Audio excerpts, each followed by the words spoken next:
My name is Jean Stevens Murphy. I'm the Field Support Advisor on the Program Planning and Field Support team, and I'm based in Johannesburg. I'm happy to moderate this session with you, this bite-sized session with you. And today's session is titled, What Online Conversations Reveal About SRHR in East and Southern Africa. It spotlights the latest social listening findings of the Q2 and Q3 2025 report led by UNICEF. And we will explore how conversations around sexual and reproductive health and rights are evolving across East and Southern Africa, both online and in the media, as I said before. I'm happy to introduce our speaker for today, Gemma Parkin, who is also the Media and Communication Strategist at UNICEF and is based in Kenya. Over to you, Gemma. Hi, everybody. Thank you so much for having me. I work at UNICEF, but very closely with UNAIDS and other partners on a joint UN regional programme called Together for SRHR. So it operates across Eastern and Southern Africa. And we also work with UNFPA and WHO on that programme that's funded by Sweden. And so that's one of the reasons that we have all of these insights on the social listening conversation around, what is the online conversation happening around SRHR in Eastern and Southern Africa. We've been analysing it and tracking it all year, and we produce a quarterly report, but that's based on a dashboard that is live information, so we can actually pull data at any time. We publish those quarterly reports on the Together for SRHR Knowledge Hub, and we'll also make sure that they're accessible to everyone on the call after this presentation. Before I start, I wanted to make a quick note about the kind of methodology.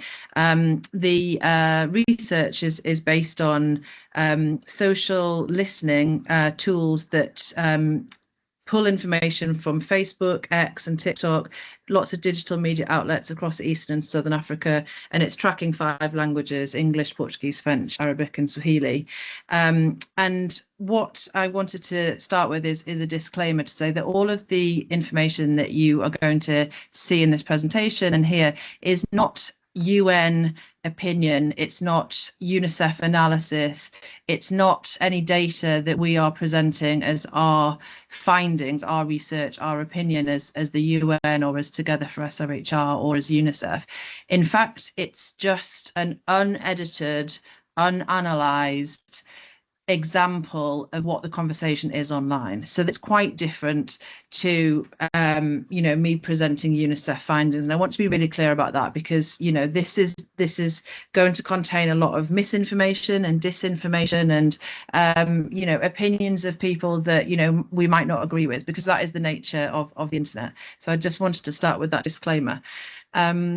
So before I will, before I go too far into the kind of methodology, I wanted to just show you this kind of very broad overview of the latest quarterly report on SRHR in this region.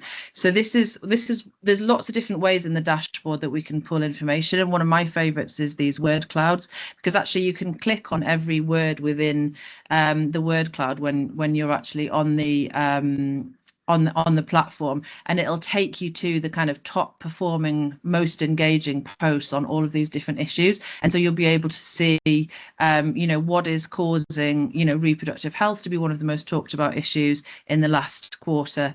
And so you can see with all of these different words on here, depending on which country you're sitting in, or if you're looking at things from a regional point of view, this might already be kind of speaking to you in terms of you really understanding like what is driving these trends. So if you take, there's one on toxic masculinity at the bottom of this, which I think is quite an interesting one, because not only has there been a lot of program information coming out in the last few months about kind of toxic masculinity, there's also been a big cultural conversation about it. There's been kind of huge kind of Netflix Emmy award-winning shows, adolescents, that's been kind of driving a conversation about toxic masculinity, and then down to the more kind kind of, at a national level, certainly from a Together for SRHR point of view. There's been a lot of really positive work, in Uganda and other countries, working with traditional leaders and, religious leaders on addressing SRHR and engaging men and boys. And there's been a lot of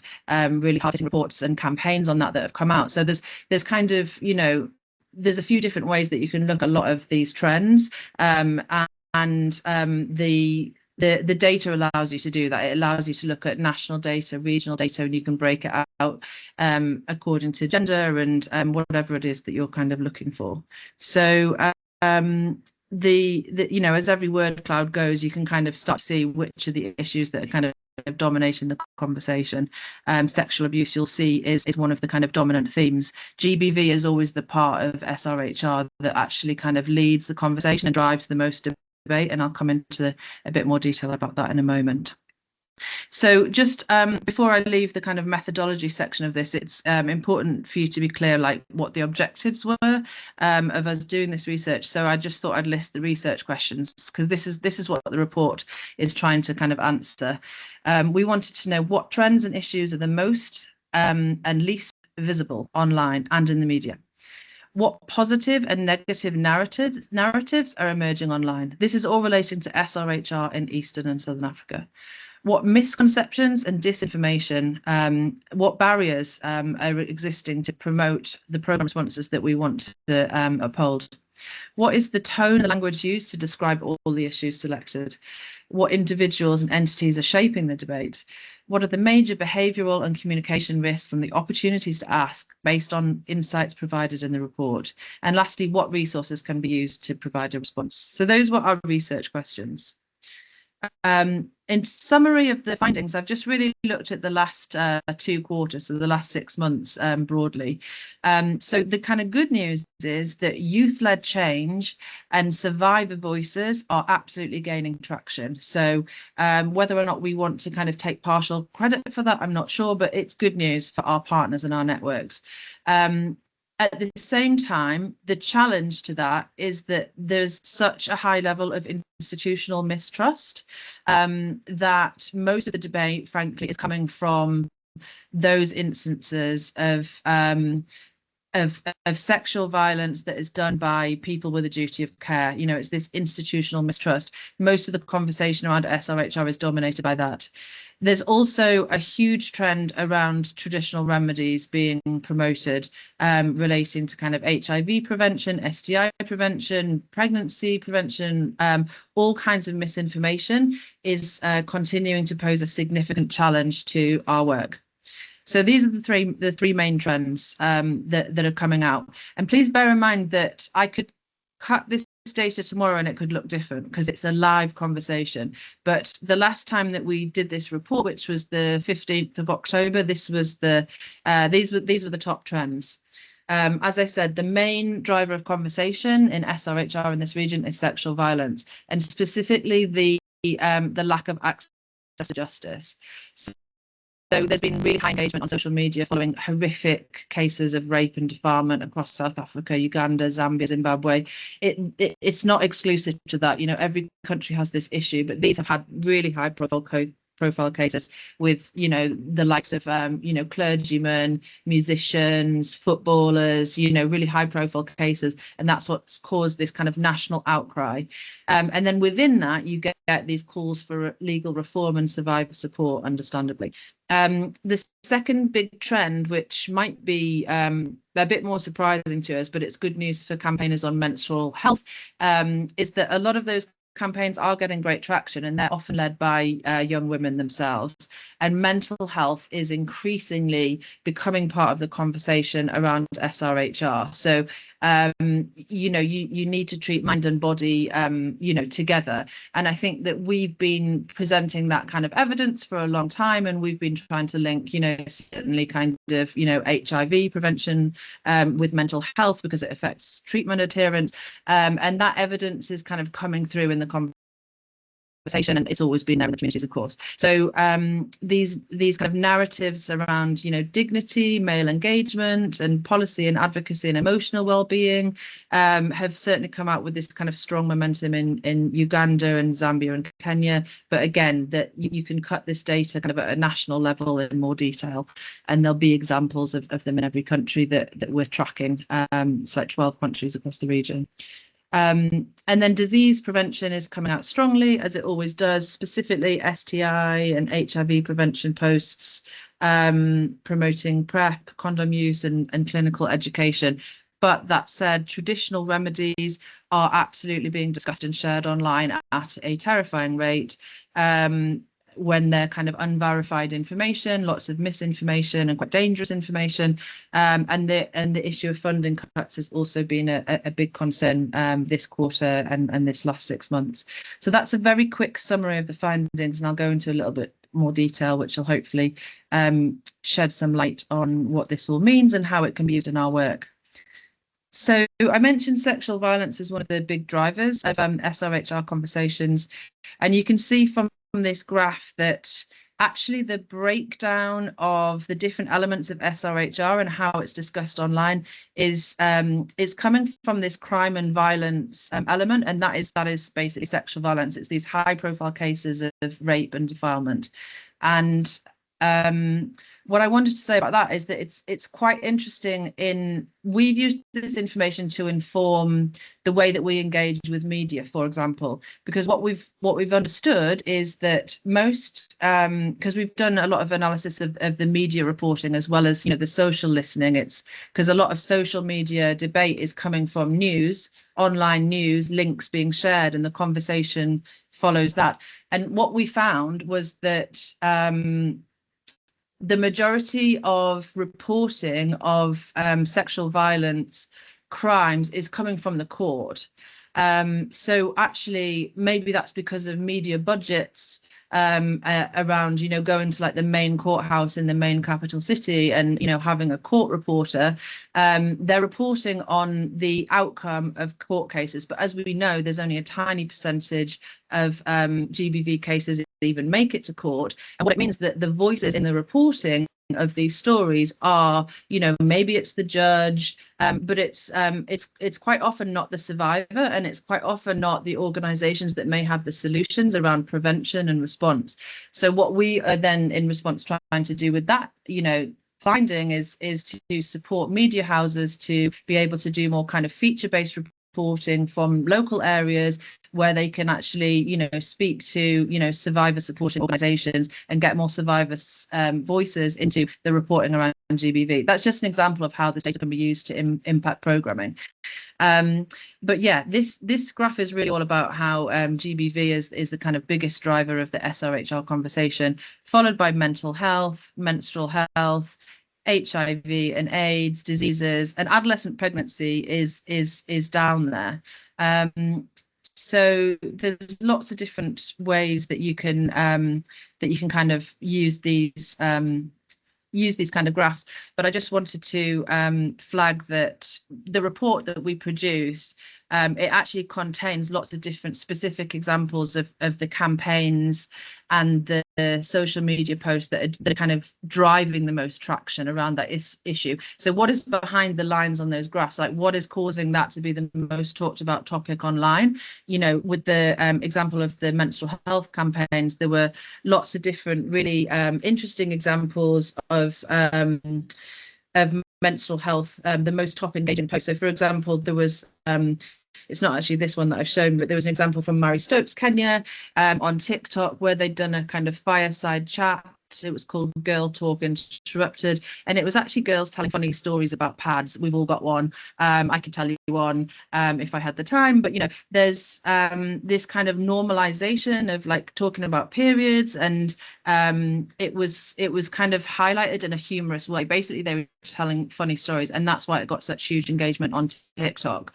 And so there's a learning for us that are maybe kind of working on kind of, you know, youth engagement campaigns, is actually meeting young people where they are and how they want to be communicated with. You know, they're on TikTok and they don't want to be lectured, they kind of want to be entertained. So if you can start to build campaigns that use, things that young people actually like music and culture and football and humour, to engage them in the places where they congregate, which is TikTok, as well as other places, then you're more likely to kind of get that traction. And I think that we all know that, but it's having this evidence in our kind of back pockets is sometimes useful when we're negotiating as maybe comms professionals or SBC professionals, or advocacy professionals, to our kind of section leads or RDs or whoever it is that might need the kind of evidence to say, look, this is the way we need to be designing campaigns and social media now.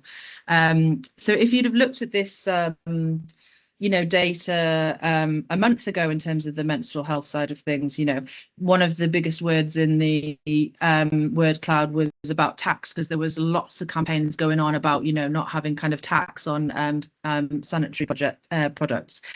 So it does keep changing, but what's really great about the reports that we do is that you can link to every single of the most engaging posts. Whenever we're giving an example, we're actually linking to those posts so that we can see exactly what we're talking about.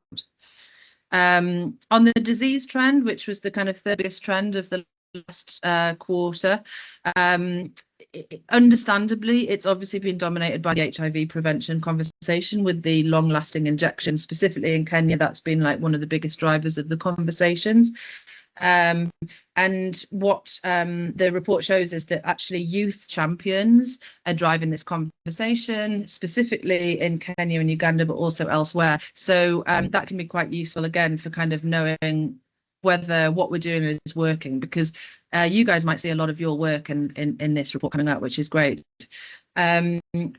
Every report we do a list of influential stakeholders, which can be really useful for your kind of, campaign target lists. So when I say influential stakeholders, again, with the disclaimer, I am not saying that we should be taking as gospel everything that people in this list say. People in this list may be completely misinformed. They may be, they could be everything from like the perpetrators of the crimes to the corrupt politician to the spreader of misinformation. But if they are dominating the share of voice on social media in this region, they are going to hit the top of this chart. This is who is influencing the conversation. That's what I mean by influencer in this in this context. So you've often got a lot of amazing non-profits, you've often got some kind of questionable ones, you often have independent media or kind of self-styled independent media. They may be bloggers, you've got activists, you've got often people from the arts, and then you often have kind of legal professionals that are working, maybe in the justice sphere, and you often have businesses and brands and kind of health professionals as well. So here it's a bit of a mix of kind of people and brands and organizations. And again, I'm not going to go into the individuals. Like, we'll all have different opinions of certain people on this list, and that's not really what's relevant, because this is not an endorsement. This is just an example of where you can access a live and ongoing and constantly updated list of who is driving the SRHR conversation in this region, which I think is personally pretty useful. The way that it's been cut for, on the 15th of October, it's obviously showing that TikTok and X are kind of the most influential channels. Facebook comes into this a lot as well, I have to say. And then you'll often get kind of journalists up there that, might be kind of making a big splash about a certain issue, like CNN's Larry Madowo is often in here. So that's really useful for comms professionals that might be designing a kind of campaign off the back of this information, and that that Larry is somebody that is like super engaged in SRHR issues, an African journalist working for an international broadcaster, based here in Nairobi. It's really useful to know that his following is kind of not only supporting but is driving a lot of these conversations. And what's interesting about this list is that the number of followers that you have doesn't necessarily make a difference to how loud loud you are in the share of a voice. It's actually about how you're posting, how you're kind of, using the algorithm to your benefit, who you're kind of connecting with, and how, timely and topical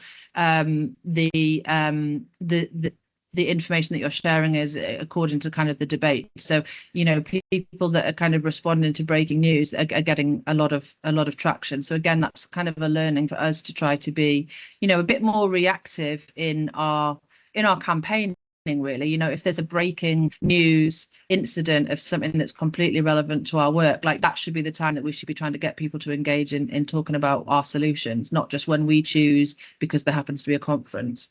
So again, with all of these influential kind of stakeholder lists, you've got the links so that you can actually go to, their profiles, and they'll also come up again in the various lists of which is the most engaging posts. Again, we list these accounts that share unverified information. There's not so many on it this time. Normally it's like a bigger list, but you'll sometimes see the same names cropping up again and again. So Bashir Herbalist comes up again and again, sharing kind of spiritual remedies and misinformation about HIV prevention and cures. So if you ever were doing a kind of campaign around, disinformation, then you can start to see, where the biggest challenges are. And so it's always useful to kind of know like what you're up against, I guess, in the conversation. You might not be able to persuade these people or bring them on board, but you should certainly be looking at what are the tactics that they are using to be so kind of popular and have so many followers of, some of the, dangerous information that they're sharing.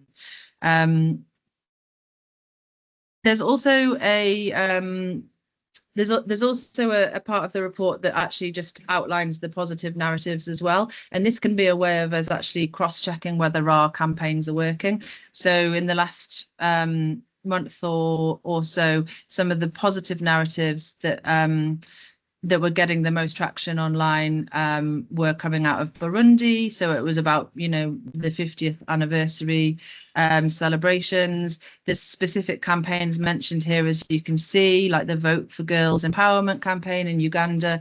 And what I often see, because I look at this quite regularly, is you can start to see where your work is affecting the narrative, and that can be really encouraging and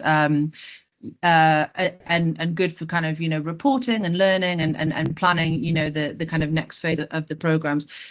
So like I mentioned at the beginning with the example of the kind of the trends around toxic masculinity and positive masculinity being discussed, we started to see this big kind of increased discussion around male engagement in Uganda around the time that we'd done this kind of big trip with some dignitaries to meet the King of Uganda. So, the work that you guys are doing on engaging traditional leaders in SRHR is showing through, and I should be able to share some data on that specifically if you'd like me to after this presentation. So yeah, just in summary, the social listening findings can basically be viewed through whatever kind of data interpretation is your kind of like preferred method, and there's also a written report. And so I quite like this one as a summary because I talked about those kind of positive trends, being kind of outlined through the different campaigns that had been successful. And in terms of the negative trends, if you wanted to actually be specific, you could look at this timeline version, which, the red line is the crime and violence trend. And then the mental health is this blue line, menstrual health is the yellow one. And then you've got HIV, AIDS, and, disease is the green. And then this purple one at the bottom is adolescent pregnancy. When you're in the dashboard, or if you ever wanted to request information at this level of detail, I could look at these spikes of crime and violence on the 5th of August, and I can go and I can track back what has caused that conversation to spike on that date. You can pretty easily see that there's been, and I would hazard a guess that this has been a high profile case of rape or defilement on the 5th of August, the 13th, you know, certainly the 18th of September, you know, and if I clicked on that when I'm on the dashboard, it's going to take me to all of the top performing posts, and it's going to say, you know, it's going to be very clearly listing these cases, and I know that it's cases of these clergymen, you know, basically defiling students that they're teaching, and these musicians and school teachers and footballers and, you know, people in positions of power, you know, perpetrating sexual violence. And then there's other cases that kind of take you outside of the region but are relevant. So there's lots of cases of sex trafficking to Dubai that keep coming up in the data. So again, it kind of allows us to take the lens to either a national level, a regional level, and in some cases international levels, and it gives you all of the dates. So the different data sets are pretty useful. And in conclusion, the way that we then kind of package up the quarterly reports is we try to summarize the biggest risks and also the opportunities to act, which is, you know, it's not a recommendation, but it's just a food for thought, because, you know, we're not endorsing any of this information. We're just showcasing what is out there online, and then there are some kind of suggested next steps. So the potential risks, you know, within everything that we've seen in the last quarter. The risk is obviously that these repeated judicial failures can really fuel public mistrust and silence survivors. We all know this. And the huge risk is about the normalization of like herbal and spiritual remedies, which is threatening the uptake of clinical care. So this is quite an interesting one, actually, because the reason that I think this is in there is that there was a big announcement by WHO last week about, you know, traditional medicine and about taking a more holistic approach, and about, you know, the way that kind of, you know, clinical care and traditional medicine, you know, can be complementary. So there's definitely been a spike in the conversation around that. But at the same time, what this analysis allows you to do is to kind of see the nuance of, like, you know, the positive and the negative, and like, you know, who's saying what about that, because there is a whole other part of the internet that is completely pushing and normalizing, you know, very dangerous spiritual remedies that have absolutely no basis in you know, clinical care. So we need to be aware of both sides of the coin, and this report allows us to do that with quite an evidence-based approach, and very specific data about who it is driving those dangerous conversations, which I think is really useful for kind of planning purposes.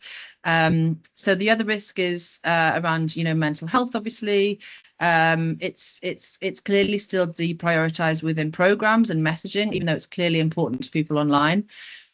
And funding cuts, I think we all are very aware that that's a risk that is going to, you know, jeopardize, you know, everything from PrEP access, youth services, and beyond. And then, yeah, this misclassification of sexual crime issue comes up again and again, and it really does undermine justice for survivors. And you know, at this time, it's specifically around issues that's happened in Zimbabwe and Uganda, but this comes up in every country all the time, tragically. And it's about, you know, you'll have a case of like a gang rape being treated as a robbery, for example. So again, really useful to understand the context in which survivors are operating, so that programs that are trying to, you know, prevent and respond to their needs understand the nuances of the challenges that they're facing in accessing justice, and, you know, the ramifications on mental health and recovery and everything. So yes, the opportunities to act is obviously we could leverage this outrage, you know, with solidarity campaigns, and that is being done. And you can also track in the report who's doing that kind of thing really well, and press for legal reform. We can partner with youth organisations, which is what we do. We can promote integrated approaches. Again, this is what we do. And you can kind of build on the youth-led SRHR activism that's happening and try to kind of expand the rights-based approach. And I think this is one thing that Together for SRHR and the partners are doing really well with the United movement. And of course, we can support legal education and advocacy to improve survivor protection and ensure appropriate prosecution of sexual and reproductive health violations. So there's so much in there. I didn't want to go into too much detail. I wanted to save some time for the Q&A, but I wanted to give you just a kind of overview of like what is available and make sure that those resources can come to you, because what we'd really like to do is to be sharing this information and disseminating it more widely with all of our partners and networks and the people that we work with program implementers and designers and, you know, technical experts and people that need to know this level of insight if they're designing any kind of social behavior change or communications campaign or, you know, health seeking behavior type program. So thank you very much, and I'm happy to take any questions. And Gemma, thank you so much for this excellent information, presentation, and this wealth of information that I'm sure we can all take from in our programming and campaigns. I want to, as we close down because of the time, we just want to have, I think we have 2 questions. Joseph, first of all, thank you for your comment and thank you for what you do. And I'm happy to see that you will be linked with the UNAIDS office to see what opportunities are there.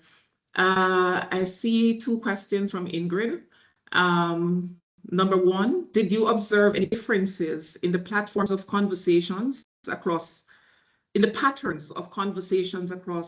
platforms, especially considering that some have some stricter content moderation or censorship policies than others? Gemma, you want to take that one? We only have a few more minutes, and then there's 2 questions. Yes. Yeah, you can absolutely see that. And that's one of the useful things about the platform is that the data can be cut in these different ways. So initially with platforms, you can see the kind of, you know, the difference between which gender might be kind of preferring it.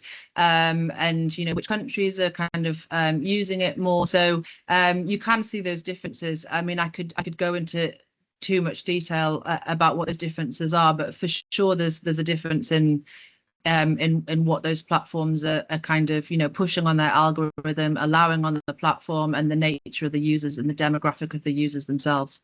Okay, great, thanks. And quickly, the second one, do you see peaks in conversation when there are commemoration days? For example, was there an increase in LGBTIQ plus topics during Pride Month? Absolutely, yeah, you really do. And I come from more of a like traditional media background, and I never used to kind of believe in the UN days, but for social media they absolutely work. You could see it around, you know, like Mental Health Week and, you know, Menstrual Hygiene Day, and, you know, even some of the kind of, you know, less well-known ones, like, you know, obviously like World HIV Day, World AIDS Day, sorry, is a big one. But yeah, there's there was a huge spike in June for Pride Month, and then I think South Africa has a different version of Pride Month, which I think is October. So yeah, you absolutely see that coming through. Okay, thanks, Jenna. And just a comment from Kunda, great presentation, and from Nuha, just wondering how the social media platforms are regulated without censorship, especially when fake or false information are being spread. And if you can just respond to that quickly, Gemma, and then we close. And just to remind you that the questions, we will also try to provide more expansive answers to them and share them with the persons who are registered. So quickly, Gemma, on this last question. Thanks. It's a huge question, isn't it? And one that probably feels like it's kind of spiraled slightly out of their hands. But, you know, the kind of, you know, the need for moderation and whether or not it's even possible doesn't seem to be kind of aligned with the reduction of, you know, moderators that you see happening, and the kind of, you know, denial of certain social media platforms even identifying as a social media platform anymore, which is kind of coming out in some of the legal proceedings happening at the moment. So yeah, it's obviously quite a big issue, and it's not something that we can, you know, get into too much detail now, but I think that the thing that I find kind of hopeful in all of this, because it can feel overwhelming, is that what you can see in this data is the campaigns that are working and the tactics that are working. So youth-led networks, campaigns are getting cut through in this region. That much we can see. So I think for us, we can kind of continue to invest in youth-led networks and continue to, you know, support them to design campaigns that work for their audiences in their language in a way that they consume information, and we can be offering our platform to them and offering our resources and our support to them as we do with the United movement. And that's the best thing that we can be doing, I think. Thanks, Gemma. And thank you, colleagues, for the extra 4 or 5 minutes that you've given us. Just a reminder as we close that the session was recorded. A video of the session will be shared with everyone who has registered, and as well as the presentation, and more expansive responses to your questions as well. Next month, I want you to join us again for Fresh Insights. Next month, the topic will be on gender and the AGYW handbook. You don't want to miss that. This report was done with support of the Together for SRHR program and can be found on the Knowledge Hub, which I'm going to put the site in the chat right now. Thank you, everyone, and have a pleasant day.